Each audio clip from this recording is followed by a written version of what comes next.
Doctor Asif নজরুলদের মতন মহাপরাক্রমশালী মহাপ্রতাপশালী সাবেক উপদেষ্টাদের বিরুদ্ধে যে শত শত হাজার হাজার কোটি টাকার দুর্নীতির অভিযোগ উঠছে, অনিয়মের অভিযোগ উঠছে, তাদের বিরুদ্ধে কি কোনো ধরনের কোনো তদন্ত নেওয়া হবে, তাদেরকে আইনের আওতায় আনা হবে, তাদেরকে আটক করা হবে, নাকি বিশেষ কোনো শর্ত সাপেক্ষে তারা বহাল তবিয়তেই রয়ে যাবেন?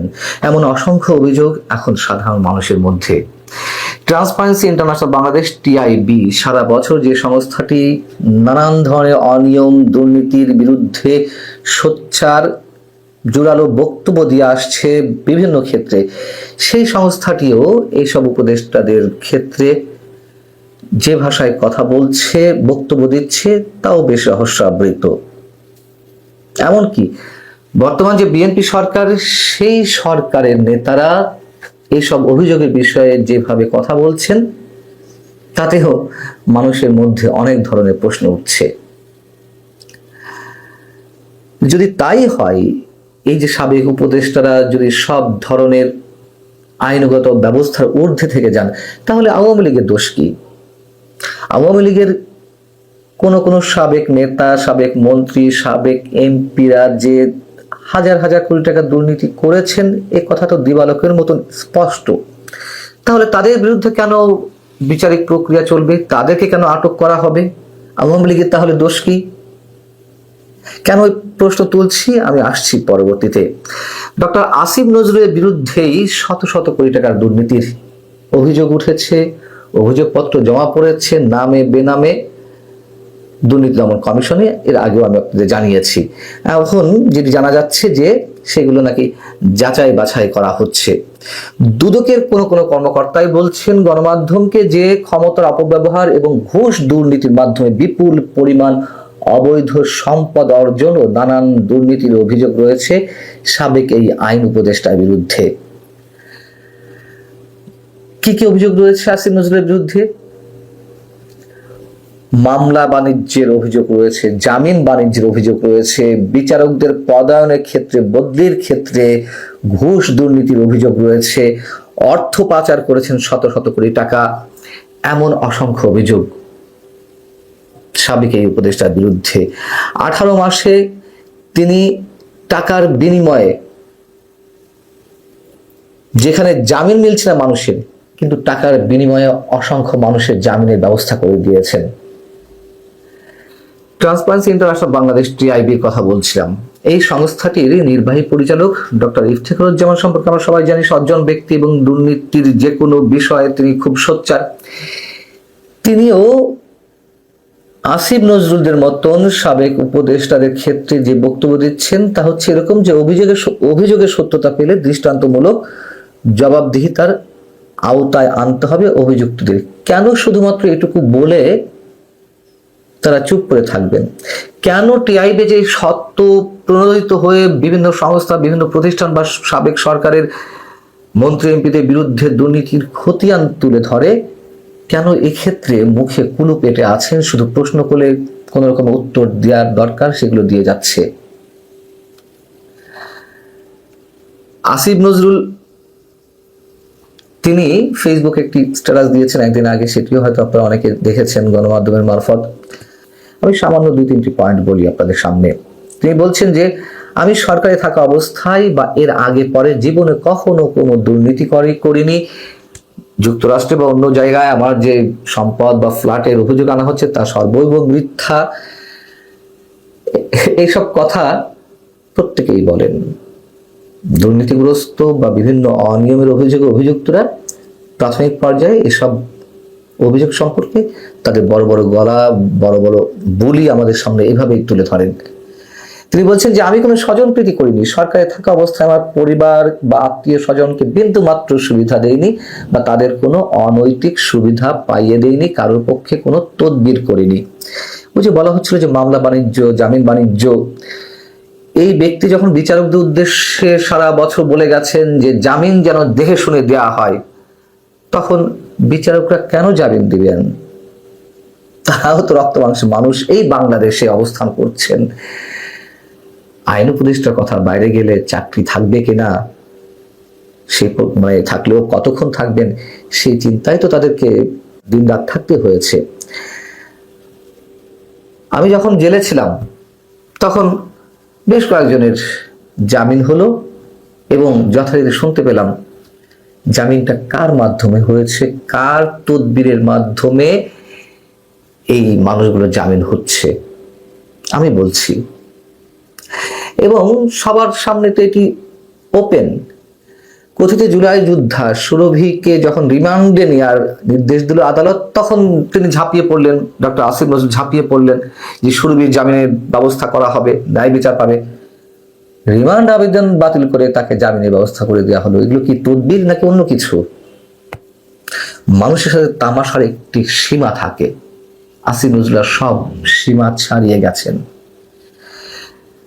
বিএনপির কথা বলছিলাম, সাবেক উপদেষ্টাদের দুর্নীতির বিষয়ে যখন দলটির মহাসচিব মির্জা ফখরুল ইসলাম আলমীর কাছে জিজ্ঞাসা করা হলো, তার দৃষ্টি আকর্ষণ করা হলো, তখন তিনি কি বললেন কদিন আগে, যে ব্যক্তিগতভাবে আমি মনে করি বা আমরা মনে করি এই বিষয়গুলোতে সময় নষ্ট না করে আমাদের সময় দেওয়া উচিত ভবিষ্যতের জন্য। আমরা কিভাবে দেশকে সত্যিকার অর্থে সমৃদ্ধ করতে পারবো, গণতান্ত্রিক অধিকার প্রতিষ্ঠা করতে পারবো, সে বিষয়ে আমাদের নজর দেওয়া উচিত। কি সুন্দর ফ্রেস্তাতুল্য বক্তব্য, যে এইগুলো দেখা দেখি দরকার নেই, আমরা সামনের দিকে যাব। কি মহান ব্যক্তিত্বের পরিচয় দিলেন মির্জা ফখরুল ইসলাম আলমগীর। কেন, কি কারণে? শত শত কোটি টাকা, হাজার হাজার কোটি টাকা দুর্নীতির অভিযোগ আসবে, আপনি সেই বিষয়ে বা আপনার সরকার সেই বিষয়ে চুপ থাকবে?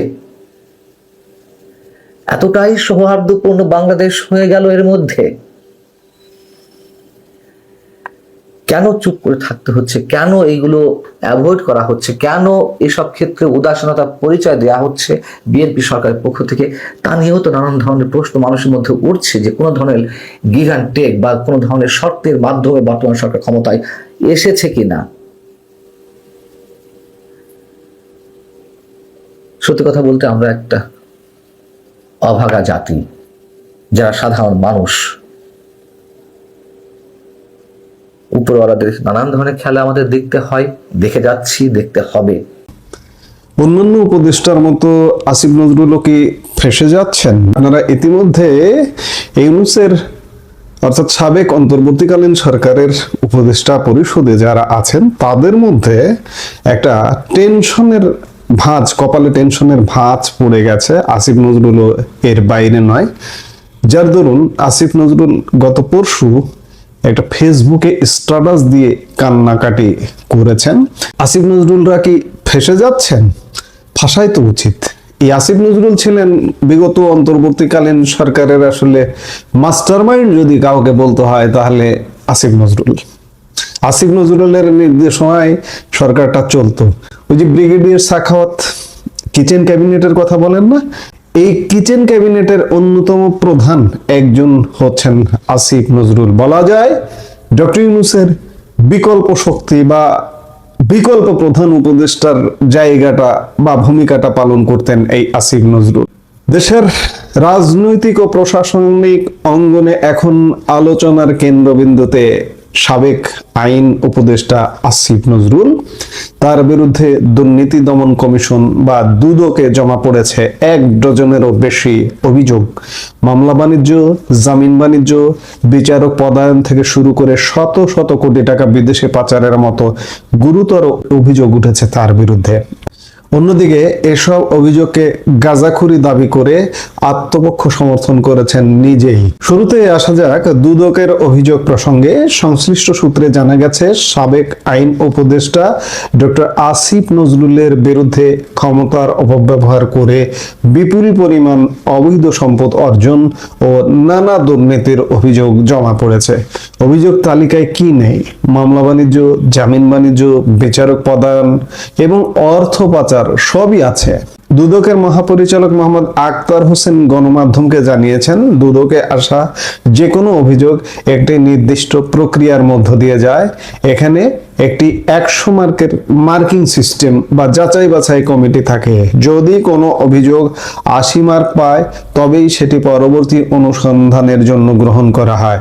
ডক্টর নজরুলের বিরুদ্ধে আসা এই 1 ডজনেরও বেশি অভিযোগ এখন সেই যাচাই বাছাই টেবিলে। দুদকের একজন ঊর্ধ্বতন কর্মকর্তা নাম প্রকাশ না করার শর্তে জানিয়েছেন যে আসিফ নজরুলের বিরুদ্ধে ক্ষমতার অপব্যবহার ও ঘুষ দুর্নীতির মাধ্যমে কয়েকশো কোটি টাকা আত্মসাতের অভিযোগ আনা হয়েছে। অভিযোগগুলো যদি অনুসন্ধানযোগ্য প্রমাণিত হয় তবে আইন অনুযায়ী কঠোর ব্যবস্থা নেওয়া হবে। অভিযোগগুলো কিন্তু বেশ সুনির্দিষ্ট।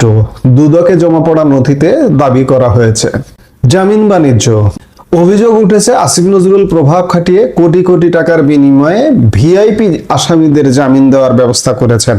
উদাহরণস্বরূপ একটি বড় শিল্প গ্রুপের সিইওর বিরুদ্ধে জালিয়াতি মামলায় গ্রেপ্তারি পরোয়ানা থাকা সত্ত্বেও 20 কোটি টাকার বিনিময়ে তাকে জামিন দেওয়ার নির্দেশ দেওয়া হয়েছিল বলে অভিযোগে উল্লেখ করা হয়েছে।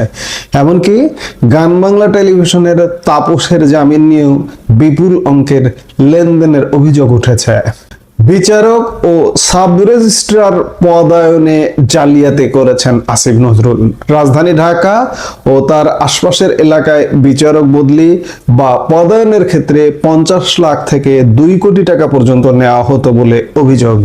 এছাড়াও সাব রেজিস্ট্রার বদলি বাণিজ্যের মাধ্যমেও কোটি কোটি টাকা হাতিয়ে নেওয়ার কথা বলা হয়েছে। শুধু দেশেই নয়, আসিফ নজরুলের বিরুদ্ধে শত শত কোটি টাকা বিদেশে পাচারের অভিযোগও জমা পড়েছে দুদকে। টিআইবির নির্বাহী পরিচালক ডক্টর ইফতেখারুজ্জামান এ প্রসঙ্গে বলেছেন, কেউই আইনের ঊর্ধ্বে নন। অভিযোগের সত্যতা পেলে দৃষ্টান্তমূলক জবাবদিহিতা নিশ্চিত করতে হবে। ঠিক যখন এসব অভিযোগের পাহাড় জমছে তখনই গত পরশু বুধবার রাত 8:45টার দিকে ফেসবুকে একটি দীর্ঘ পোস্ট দিয়ে নিজের অবস্থান পরিষ্কার করেছেন আসিফ নজরুল। তিনি আমেরিকায় বাড়ি কেনা বা পালিয়ে যাওয়ার খবরকে স্রেফ গাঁজাখুরি বলে উড়িয়ে দিয়েছেন। আসুন দেখা যাক তিনি তার আত্মপক্ষ সমর্থনে কি বলেছেন। 1 নম্বরে তিনি নিজের আর্থিক সততার গুণগান গেয়েছেন। তিনি চ্যালেঞ্জ ছুড়ে দিয়ে বলেছেন, আমি সরকারে থাকা অবস্থায় বা এর আগে পরে জীবনে কখনো কোনো দুর্নীতি করিনি। 1 টাকা, আবার বলি 1 টাকাও দুর্নীতি করেনি। তিনি আরো দাবি করেছেন তিনি কোনো নতুন ব্যাংক অ্যাকাউন্ট খোলেননি, নতুন কোনো সম্পদ করেননি এবং আয়কর রিটার্নে কোনো সম্পদ গোপন করেননি। তার মতে তার পক্ষে দুর্নীতি করা অসম্ভব এবং প্রশ্নই আসে না। 2 নম্বরে স্বজনপ্রীতি এবং নিয়োগের ব্যাপারে তিনি আত্মপক্ষ সমর্থন করেছেন। স্বজনপ্রীতির অভিযোগ নাকচ করে তিনি লিখেছেন, সরকারে থাকা অবস্থায় আমার পরিবার বা আত্মীয় স্বজনকে বিন্দু মাত্র সুবিধা দেয়নি। তিনি একটি বড় তথ্য দিয়েছেন যে তার মেয়াদে প্রায় 5000 আইন কর্মকর্তা নিয়োগ দেওয়া হয়েছে, যার মধ্যে তার একজন আত্মীয় নেই। এমনকি তার আত্মীয়রা কারো হয়ে তদবির করারও সুযোগ পাননি। 3 নম্বর পয়েন্টে তিনি উল্লেখ করেছেন এলাকা প্রীতি ও অনুদান। তিনি জানিয়েছেন উপদেষ্টা থাকাকালীন তিনি তার গ্রামের বাড়ি বা বেড়ে ওঠার জায়গায় একবারও যাননি, তবে কিছু উন্নয়নমূলক কাজে তার ভূমিকার কথা স্বীকার করেছেন। যেমন লালবাগ শাহী মসজিদের উন্নয়নের জন্য ধর্ম মন্ত্রণালয় থেকে আর্থিক সহযোগিতা এবং ঢাকা বিশ্ববিদ্যালয়ের খেলার মাঠের উন্নয়নের জন্য ক্রিকেট বোর্ডের অনুদান পেতে তিনি সহযোগিতা করেছেন।